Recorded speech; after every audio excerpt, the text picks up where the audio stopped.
ഫലസ്തീൻ ജനതയ്ക്കുമേൽ ഇസ്രായേൽ ഭരണകൂടം നടത്തുന്നത് വംശഹത്യയെന്ന് AICC general secretary Priyanka Gandhi കഴിഞ്ഞ ദിവസം US കോൺഗ്രസിൽ പ്രസംഗിച്ച ഇസ്രായേൽ പ്രധാനമന്ത്രി ബെഞ്ചമിൻ നെതന്യാഹുവിന്റെ പരാമർശങ്ങളോട് സമൂഹമാധ്യമമായ എക്സിൽ പ്രതികരിക്കുകയായിരുന്നു പ്രിയങ്ക.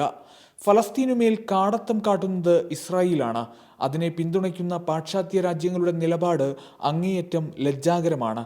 അമേരിക്കൻ കോൺഗ്രസിൽ ഇസ്രായേൽ പ്രധാനമന്ത്രിക്ക് വൻ സ്വീകരണം ലഭിച്ചത് നിരാശാജനകമായ കാര്യമാണെന്നും പ്രിയങ്ക ഗാന്ധി എക്സ് പോസ്റ്റിൽ കുറിച്ചു.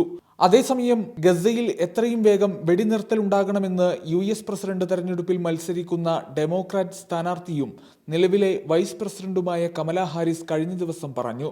മുഴുവൻ ബന്ദികളെയും വീട്ടിലെത്തിക്കാനും ഫലസ്തീൻ ജനതയ്ക്ക് ആശ്വാസം നൽകാനും നമുക്ക് വെടിനിർത്തൽ എത്രയും വേഗം പൂർത്തിയാക്കണം. നെതന്യാഹുവുമായുള്ള കൂടിക്കാഴ്ചയ്ക്ക് ശേഷം മാധ്യമപ്രവർത്തകരോട് സംസാരിക്കവെയാണ് കമല ഹാരിസ് നിലപാട് വ്യക്തമാക്കിയത്.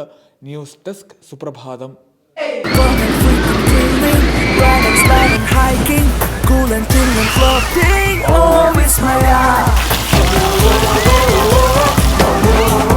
ഉല്ലാസം വാനോളം വിസ്മയ അമ്യൂസ്മെന്റ് പാർക്ക് പറശ്ശിനിക്കടവ്, കണ്ണൂർ.